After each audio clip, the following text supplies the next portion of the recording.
Lacoste Keane Gallery. My name is Lacoste Keane, and this is Lucy Lacoste. We both own this gallery, and I would like to welcome Sandy Lockwood, an Australian artist. I'm very, very proud to welcome you because you and I are Australians. We are. Yeah, coincidence. Yeah. We both were born in different countries though. But we made Australia home. Yes. So when I saw your work, it was like home. Yeah. Yeah, the landscape, the color, the texture. So immediately, it resonated with me. So it feels like I'm welcoming a part of Australia, and you bringing the landscape here, the taste and the feeling and the smell here. So, of course, you will explain more in your slide. I will, but yes, thank you for that. I'm not going to go too much into it because Lucy is going to do a brief introduction of you. Mm-hmm. I think she has known you longer. Mm-hmm. Yeah, you both have. 2005. Yeah. Predates Lacoste Keane. So you both. I think Lucy will be a much better person to do a introduction about you than me. So I would like to welcome Lucy Lacoste. Thank you, Lacoste. Hello, everybody. Oh, okay. This is where I'm supposed to sit. Yeah, that's what I need to know because I'm not trained in this at all. So, welcome to all of you today, and welcome to Sandy and her husband Colin, who's actually her studio assistant. Among other things. Among other things, right. And as my son was alluding to, I've known Sandy since 2005, and I met her on the St. Croix Pottery Tour in Minnesota, where I was taken by Warren McKenzie and his wife Nancy, and you were showing at Jeff A. Strike, and I very much liked your wood-fired ceramics that you were showing then. And so we went on to put you in our summer invitational. And then from that, we went on to take you to SOFA, New York. So it is our great pleasure to give you your first solo show here at Lacoste Keane Gallery. It's an auspicious moment. And your first solo, I believe, in the United States. I have to put on my glasses because I decided I would sort of read part of this. Sandy's been working with clay, wood firing, and salt glaze since 1980. Her ceramic works have been widely exhibited and represented in public and private collections in Australia, the UK, the United States, Europe, Japan, China, and Korea. Practically the whole world. I've got to clear off my glasses.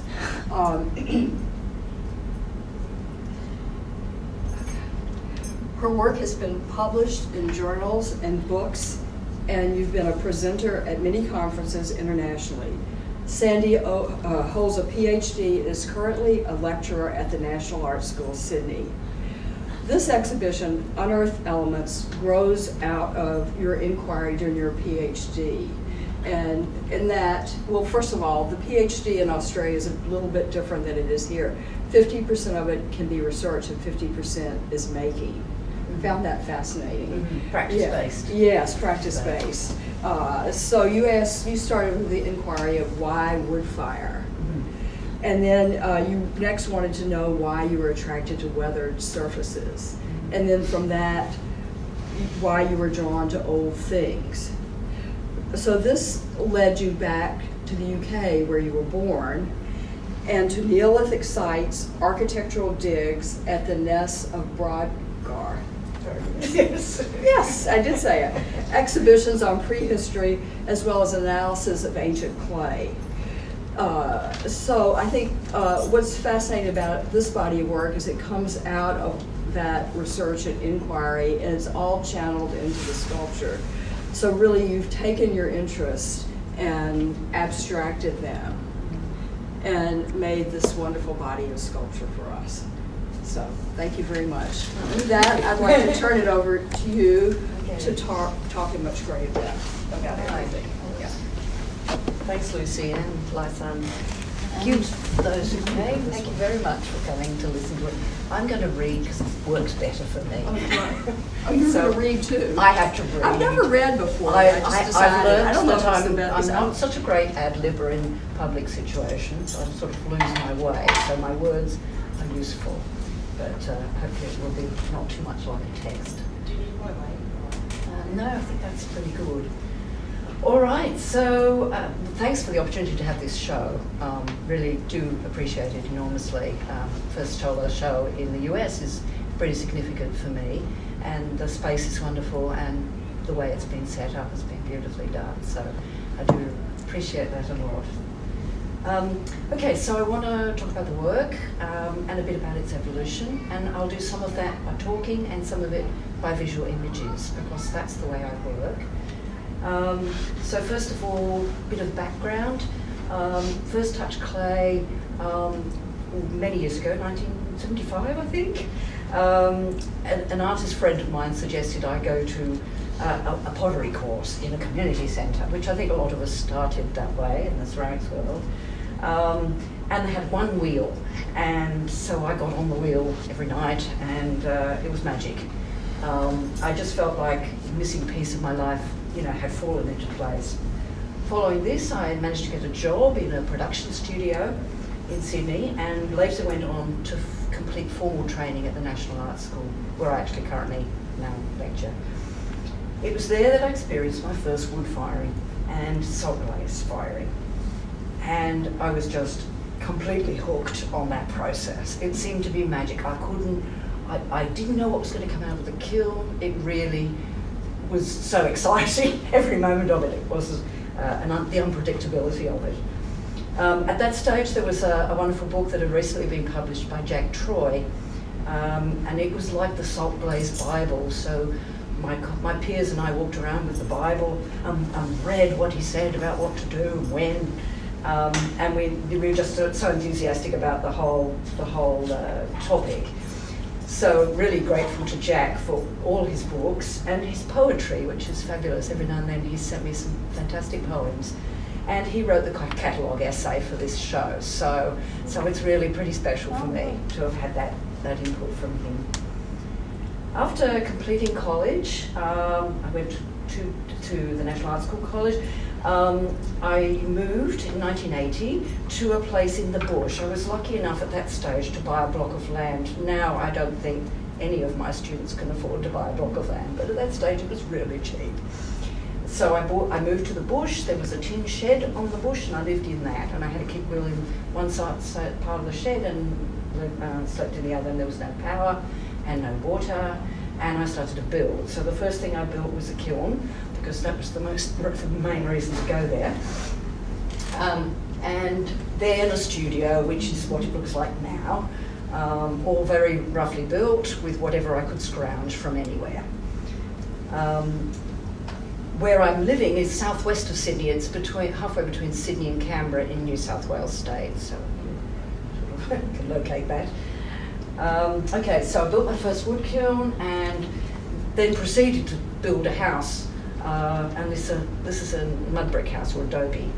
So all these bricks are handmade. So it was quite a job. And this went on for years. This house didn't just emerge quickly. And partway along, my husband Colin came in on the scene, and so we did a lot of the work together at that stage. Okay, so as well as the initial training I'd done at the art school, I then went on to complete a master's degree, and more recently, as Lucy says, a PhD. Some of the works, as she was saying, has arisen out of the research and beyond. I completed beginning of last year, and then I've been making ever since as a result of the impetus of the research. So the question is, what lies behind the work that I'm making? And I would say probably the number one thing is curiosity. I've always wondered why I'm attracted to the kinds of things that grab my interest. I'm not attracted to some things, and I'm very attracted to other things. So what was it about? So I started my PhD with that question in mind. Nature produces many subtle textures, surfaces, colour and form. Here are a few examples of things that I've noticed in my surroundings. So this little ant's nest was in my driveway, and I noticed it. We've been driving backwards and forwards over it. It's tiny, it's that size. Didn't get knocked down for a bit. So ants kind of build with clay, and so they grab the clay and make little blobs, and then they stack them one on top of another, and that's an ant's nest. So that was just amazing little sculpture. This is another ant's nest. on my walking track. Again, just the shapes and forms are just incredible. And in Australia, we have these, which are termite nests, and they're quite dominant. I'm presuming maybe in the States you have them, but I don't know if I've ever seen a picture of them. But they're very much part of the desert areas in Australia, so they're termite nests. Okay, other things I've noticed. This is some patterns on a rock shelf on the southeast coast of Australia. When I discovered this beach, I just was sort of crazy photographing, thinking, my goodness, you know, this is just natural form.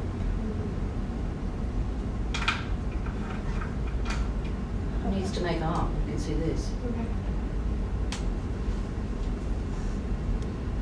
And of course, the Australian coast has got a lot of sandstone, and the sandstone gets this colour, layers in it. So these are part of an exposed coastal cliff. Oh.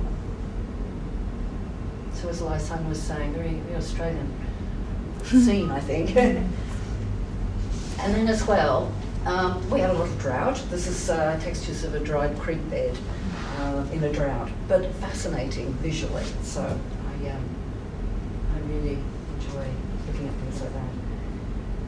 Another thing that I started to notice was in the man-made world, apart from the natural world, was what happened through time and weathering. So this is decaying iron, and it's rusting, and it's patinated.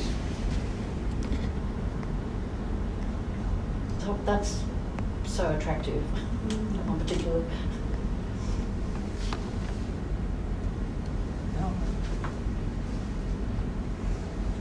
And the textures of weathered sandstone. So a lot of the old buildings in Sydney are built of sandstone. The convicts came and those blocks were cut and assembled. But for me, it's just an amazingly interesting, complex surface.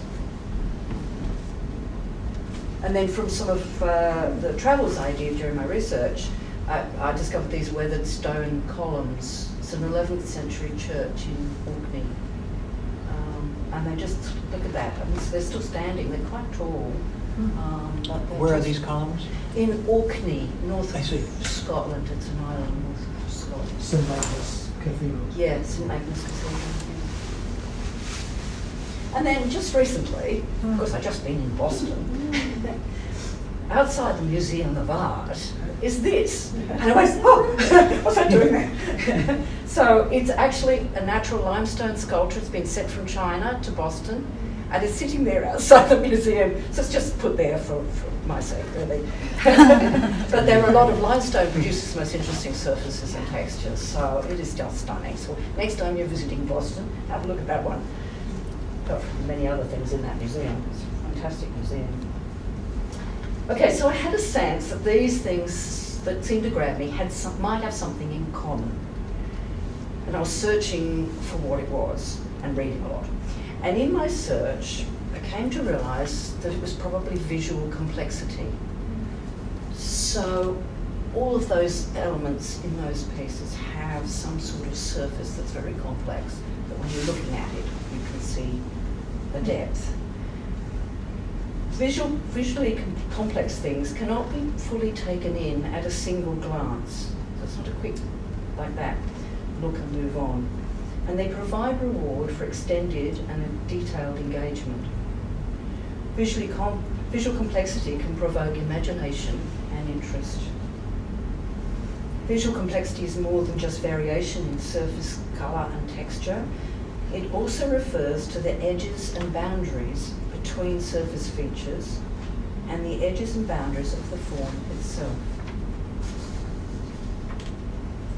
For example, the edges and boundaries of the forms of these portals in stone, I've got a few images here, that provoke our curiosity and imagination, and they invite us through. This was off the coast of Scotland. And this is down in Cornwall.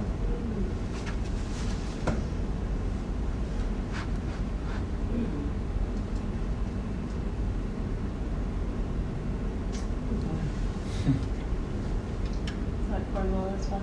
Yeah, these are potential. I don't know if you can. I love it there. We went there as when I was a child. Okay, so the title of this exhibition is Unearthed Elements. Thanks to Lucy. She suggested it straight away when we decided to have a show. She said, let's call it Unearthed Elements. Sandy, I remember you saying that. Did I say it? I thought you had said suggested it. And I went, perfect. Perfect. And I took Maybe it from that. Yeah, okay. Yeah, anyway. It was obvious. It was very appropriate. Okay, so what are the unearthed elements in this exhibition? As well as curiosity, visual complexity, unearthed elements here in this show include clay, rocks, shards, and recovered ancient artifacts and their inspiration. They also include less visible elements, such as the energy flow in materials, making, fire, and weathering, each with a character to be discovered. Let's talk about clay. So clay, very important element, basic material. It's the earth we walk on. This is a clay site in Western Australia, Western New South Wales. Comes out of the ground as lumps and dust. It's visually interesting. This is a cliff of that same clay area, and complex even in its natural state.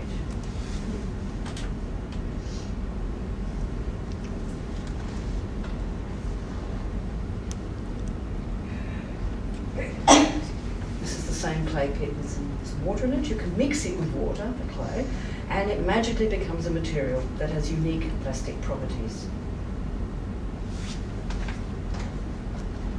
It can be shaped and formed by the hand into endless expressions. So this connection to clay was there from my first experience. Clay just seemed to speak to me, and the longer I've worked with it, the deeper I've been able to dive into its well of expression. I feel like I've been able to unearth parts of myself and my relationship to the world around me. The work in this show, made of clay, is a record of the direct, unmediated interaction between my body and the material. It could be seen as action and a flow of energy frozen in time. So another unearthed element is the fact that there's rocks and shards as inclusions in this work. Rocks, stones and raw materials, along with archaeological excavation of shards, are intrinsically connected to my work and my relationship to the earth. In my PhD research, I continued my practice of adding inclusions to my work, which I'd been doing for many years, but now it seemed to have more meaning. This became an additional resource in my exploration of visual complexity. I've included here a series of images of materials, rock melts, and shard inclusions that show some of this research that underpins my current work. So I'll just run through a few of those. So here, this was in a show earlier, very early in my research. And so they're just raw materials on a bench, all different things that I collected. And also my moving into the idea of shards. And these were rock melt tests. So I'd pick up rocks and say, well, I wonder what this does, or I wonder what this does. So I didn't necessarily have the geological information on this is A and it melts at. And in fact, I almost didn't want to know. I wanted to discover what it did without knowing, except by just melting it. So each piece you see there is a rock in front, and then just behind it is a little crucible, which has got the same rock, but melted in my kiln. So it sort of gave me information and fed my curiosity. So this little tiny sculpture has 3 rocks in front of it, and they were the same rocks that I pushed into that clay before I fired it. So the change is huge, but fascinating. This one was a lump of my porcelain clay, stuffed into another piece of my clay, and then fired. What temperature are you? So these are all fired to 2,000, I'm going to do Fahrenheit now, 2,400 degrees Fahrenheit. Silver cone 10. Is that cone 10? Cone 12. Cone 12. Yeah, cone 12. Yeah, pretty hot.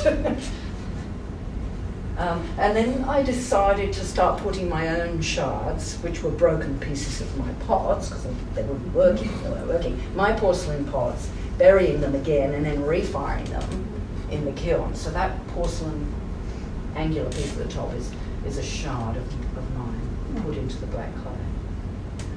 Now the kilns that these are being fired in now are what kind of kiln? It's all wood firing. It's still wood. All wood. Everything's wood fired. Wood-fired. Yeah, I'm sort of that's stopped there in life, and And I can't move on. So that's all right then, as long as I'm still standing. And always wood, salt, or something? Wood and salt. Yes. Yep. So again, experiments in that early stage of putting rocks, stones, shards into pieces and seeing what happened. Just trying to understand what that gave me without really having a strong intention at that stage. All right, wood firing. So my work's all wood fired in answer to your question.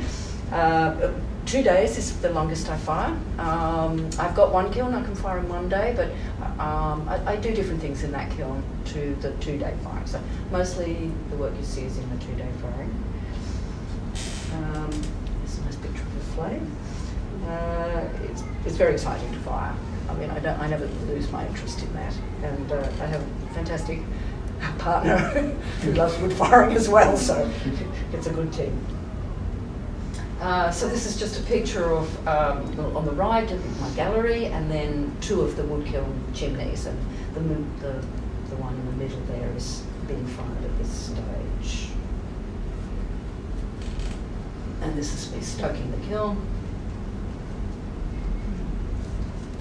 And that's the wood I use, which is Australian eucalyptus hardwood.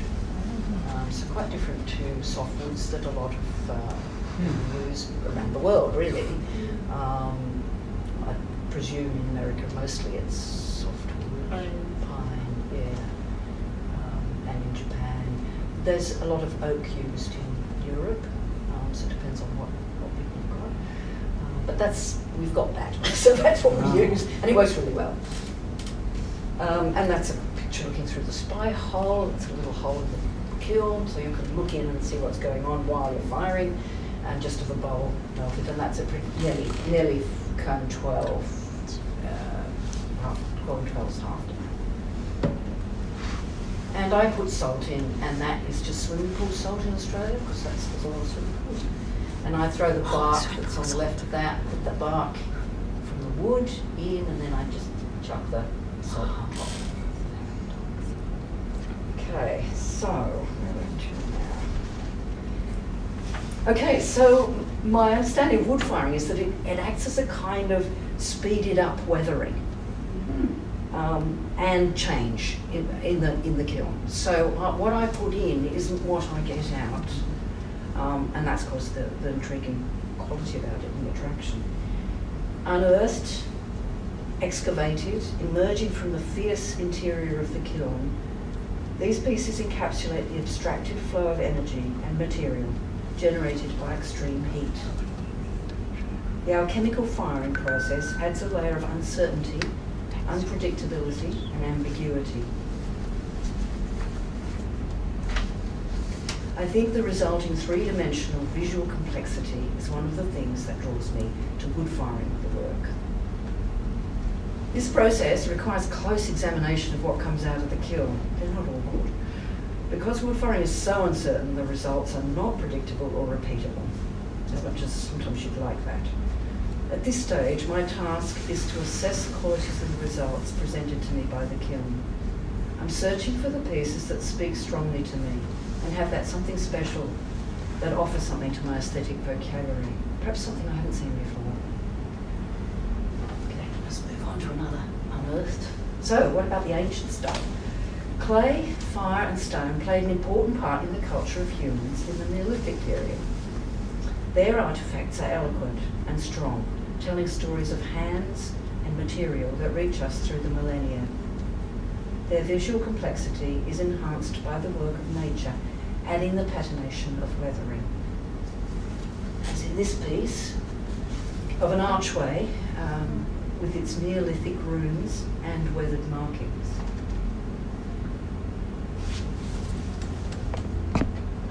As part of my intensive research during the course of my PhD, I visited Neolithic sites in UK and particularly Scotland. I also went to many museums in Europe, viewing their prehistoric collections with a focus on the Neolithic period. So these are actually in the Ring of Brodgar in Scotland, and there's some down near Wiltshire. But they're standing stones basically, and actually placed on that, some of these pieces came about.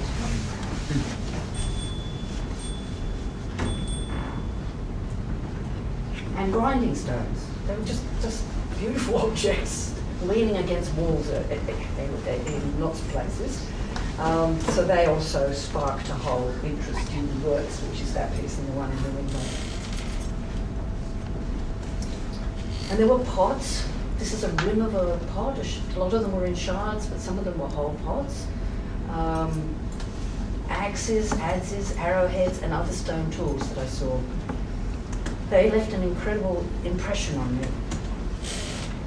This one and the next slide are of the earliest found pots in UK. I mean, UK is a later period than some of the work that you can find of pots in Europe, but certainly in UK.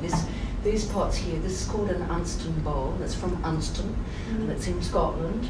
And it was just like, wow, that's a really beautiful pot. They made that. Why did they make that? You know, they probably didn't need it to be particularly so beautiful for function, but they made it. So that was like, well, that's important. So again, I have Unston's inspired objects.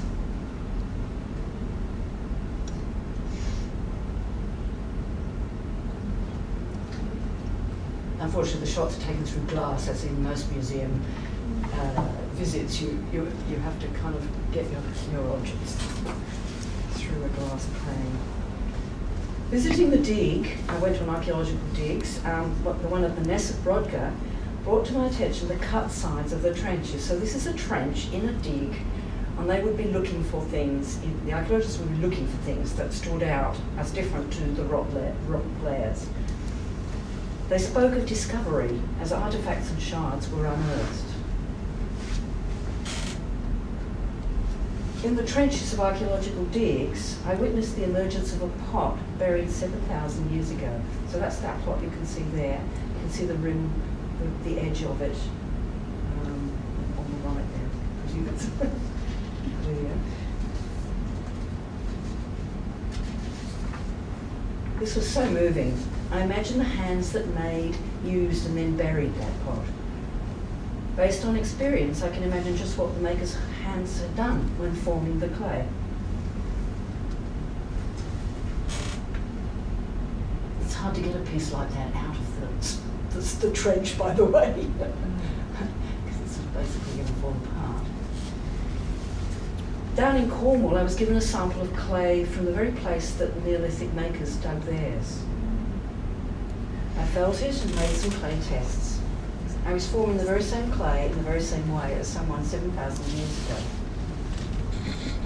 And I ended up firing it only to 1,000 degrees bisque temperature, because I didn't think it would survive my firings.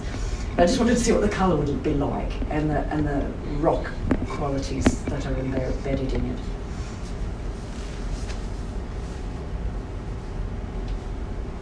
Oh, no, we just jumped too many.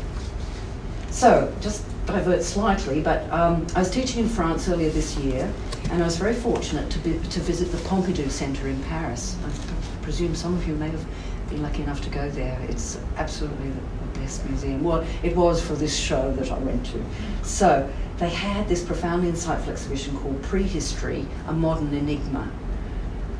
This exhibition felt so timely. I thought, oh, this is made for me. This was just this year, and relevant, as I'd recently emerged from this research. There were Neolithic artefacts, cave drawings, stone and bone sculptures, alongside work of modern artists who have expressed something of this powerful presence and visual complexity.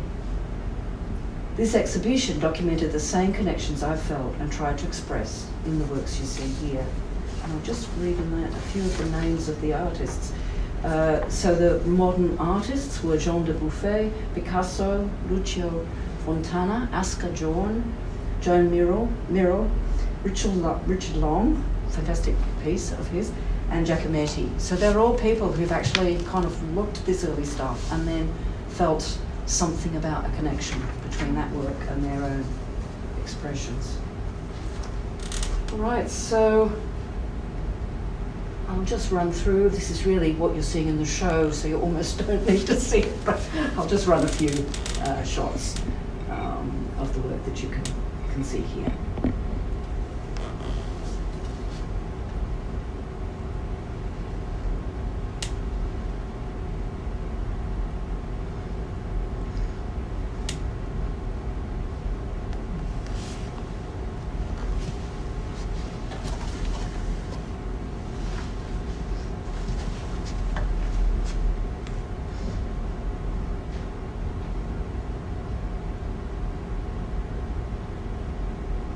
The works towards the end of the PhD and then from since then have really become even more abstracted than the original forms that were referencing the Neolithic works.